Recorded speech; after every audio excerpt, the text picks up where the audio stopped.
Apat na Pinoy ang pinarangalan sa dedikasyon at husay sa trabaho ng isang malaking kumpanya na may hawak ng franchise ng ilang popular na fast food at specialty food sa buong mundo.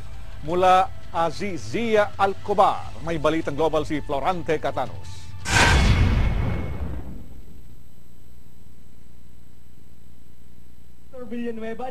Masaya si Nestor Batayan, cashier sa KFC Abu Hadria dahil pinarangalan siyang best cashier sa Eastern Saudi sa team building ng Kuwait Food Company Americana sa Azizia Alcobar.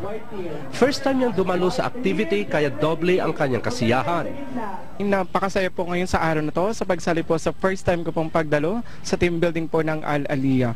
At kinagagala ko pong pasalamatan ng aking mga tao sa likod po ng team building na ito. Best Crew of the Year si Rich Atsiveda ng KFC Jubail at Best Crew Supervisor si Neneste John Deslate ng Damam at Derek Rimando ng Alcobar. Kasama silang apat sa mahigit 200 Pinoy employees na nagmula sa iba-ibang brand sa Eastern Saudi.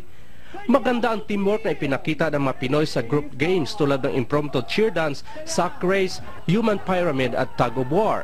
Naniniwala si Ibrahim Yusri, HR Coordinator, magagamit daw ng mga Pinoy ang natutunang teamwork dito sa kanilang trabaho. I believe that we have to build a team building between ourselves to make our life go on, and this will happen when you make a team spirit between your team, and this will affect inside yourself to communicate with other people.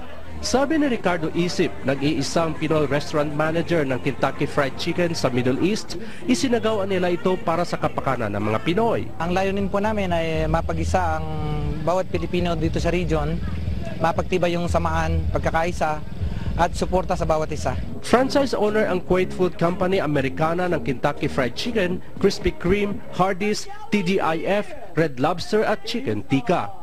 Meron itong 2,026 empleyado sa Eastern Saudi kung saan 547 o 27% ay mga Pinoy.